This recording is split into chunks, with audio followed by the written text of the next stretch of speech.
अस्सलाम वालेकुम नाज़रीन, आमनास किचन के यूट्यूब चैनल में आप सबको खुशामदीद।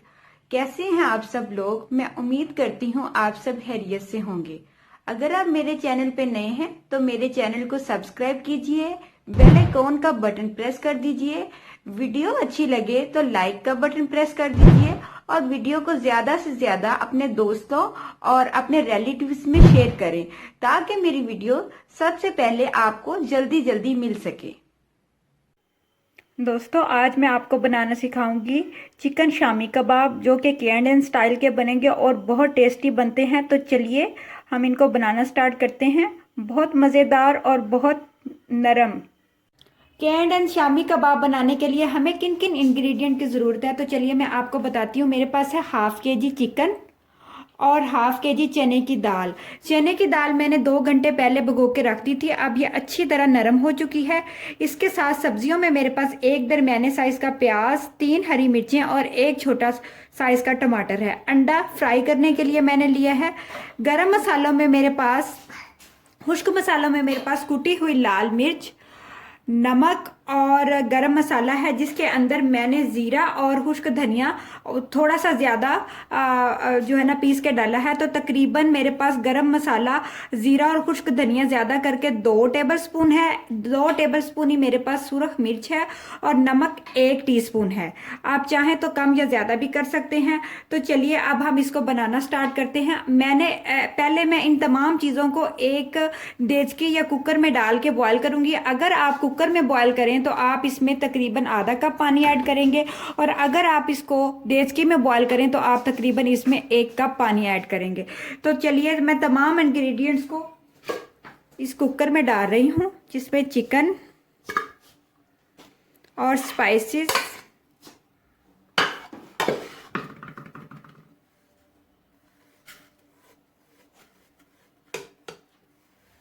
नमक मैं अभी फ़िलहाल थोड़ा डाल रही हूँ, अगर मुझे लगा तो मैं थोड़ा ज़्यादा कर लूँगी। इसके साथ मैं इसमें दाल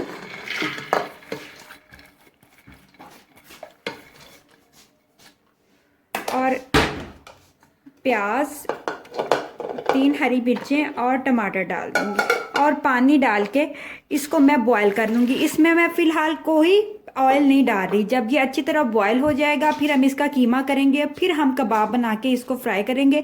ये रेसिपी सेम केरन वालों की है और ये बहुत मज़े के शामी कबाब बनते हैं जी। तो नाजरीन, मैंने तमाम जो स्पाइसेस अंदर डाले थे और प्याज और टमाटर, इनको अच्छी तरह चम्मच के साथ मिक्स करके अब मैं चूल्हे को बंद करने लगी हूँ। और कुकर में अगर आप बना रहे हो तो आप इसको तकरीबन 5 से 7 मिनट प्रेशर को चलने दें और अगर आप इसको हांडी में बना रहे हैं तो तकरीबन 10 से 15 मिनट, जब तक दाल और चिकन अच्छा सा गल ना जाए फिर तब तक पकने दें। और अगर पानी हो तो आप इसको अच्छा सा खुश्क कर लें। तो चलिए अब मैं कुकर को बंद कर रही हूँ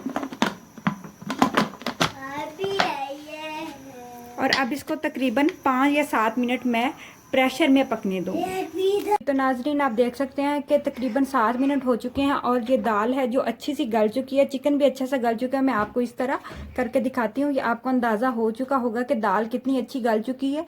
और आपने इसका पानी बिल्कुल खुश्क कर देना, बिल्कुल पानी नहीं होना चाहिए। अब मैं बोटियों को अलग कर लूँगी और दाल को अलग कर लूँगी।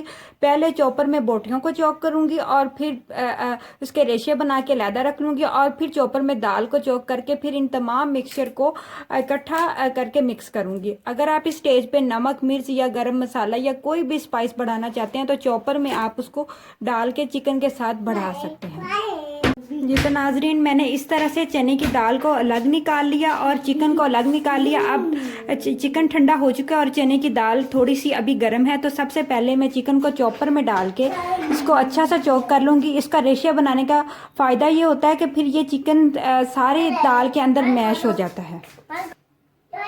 इस तरह से आपने चॉपर के अंदर डाल के चिकन को इसके रेशे कर लेंगे। आप देख सकते हैं कि किस तरह बारीक से इसके रेशे हो गए हैं। अब थोड़ी थोड़ी करके मैं इसमें दाल डालती जाऊंगी ताकि दाल भी चिकन के साथ अच्छी सी मैश हो जाए।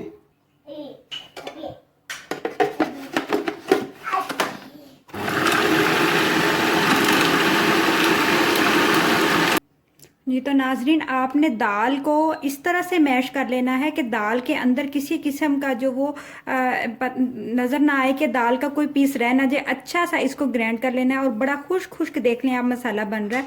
पहले मैंने चिकन को इसके अंदर पहले चॉक किया है और अब इसके अंदर दाल को चॉक करूँ और फिर चिकन और दाल को अच्छी तरह से मैं हाथों की मदद से मिक्स कर दूँगी।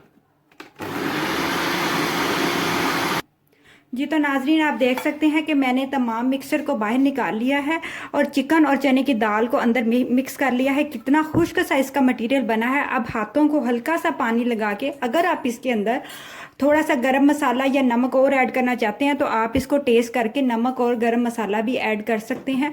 और एक छोटी सी टिप मैं आपके साथ शेयर करती हूँ कि कभी भी अगर आप कोई भी कबाब तैयार कर रहे हों तो आपने उसके अंदर अंडा नहीं डालना। अंडा आपने ऊपर से लगा के इसके ऊपर फ्राई करना है, क्योंकि अंडा बहुत जल्दी हवा में से फंगस ले लेता है, बैक्टीरिया ले लेता है, जिससे जो हमारे खाने की ग़िज़ाइयत है वो ख़त्म हो जाती है। इस तरह करके हम ना बहुत बड़े और ना बहुत छोटी हम इसकी शेप दे देंगे। आप हल्का सा हाथों को पानी लगाते जाए, उससे इसकी शेप बहुत खूबसूरत आती है, बिल्कुल जिस तरह K&N वालों के शामी कबाब होते हैं। ये खाने में बहुत टेस्टी बनेंगे और बहुत सिंपल मसालों से ये बनाए गए हैं। तो इस तरह से मैं सारी शेप दे दूंगी। बच्चों के लिए आप थोड़ी डिफरेंट शेप भी तैयार कर सकते हैं। पहले आपने हाथों के साथ इनको इस तरह मिक्स कर लेना है और फिर इस तरह से आपने इसके अंदर इसकी सारी शेप देनी है। मैं आप इन सब सारी शेप दे के फिर हम इसको फ्राई करते हैं। जी तो नाज़रीन, चलिए अब हम शामी कबाब को फ्राई करते हैं। तो मैंने अंडे को अच्छी तरह से फेंट लिया है और शामी कबाब को मैंने अंडा अच्छी तरह डिप करने के बाद ये ऑयल मैंने ऑलरेडी गर्म कर लिया है और इसकी जो मैंने हीट है वो बहुत लाइट लो फ्लेम कर दिया है, ताकि ये ऊपर से जले ना और बड़ी लाइट सी आंच पे ये फ्राई हो। तो एक एक करके मैं सारे शामी इस पर डाल दूँगी और अच्छे से गोल्डन कलर में मैं फ्राई करूँगी। ये तो नाज़रीन, आप देख सकते हैं कि ये कितने प्यारे कलर के फ्राई हुए हैं। अभी ये दो फ्राई होने वाले रहते हैं, तो फिर मैं इसको प्लेटर में डिश आउट करती हूँ और आप लोगों को दिखाती हूँ। नीचे से भी बहुत फाइन सा कलर आया है और आपने इसको हल्की आंच पे फ्राई करना है ताकि अंदर से भी ये अच्छे से गर्म हो जाएं। वैसे तो ये ऑलरेडी कुक हैं, तो इसमें ज़्यादा फ्राई करने की ज़रूरत नहीं है, लेकिन अच्छा सा फ्राई करना है ताकि नीचे से और ऊपर से दोनों में इक्वल कलर आए।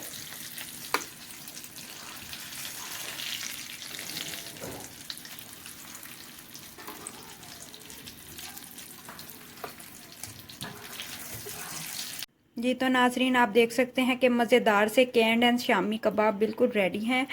अच्छे से गोल्डन कलर में फ्राई हो चुके हैं। आप इनको घर में ज़रूर ट्राई करें और मेरी वीडियो को ज़्यादा से ज़्यादा शेयर करें। अल्लाह ताला आपको बहुत खुश रखे और इसको खाएं, बच्चों को खिलाएं और बहुत इंजॉय करें। अल्लाह ताला आपकी ज़िंदगियों में सुकून पैदा करे। अपना बहुत सारा ख्याल रखें। अल्लाह हाफिज़।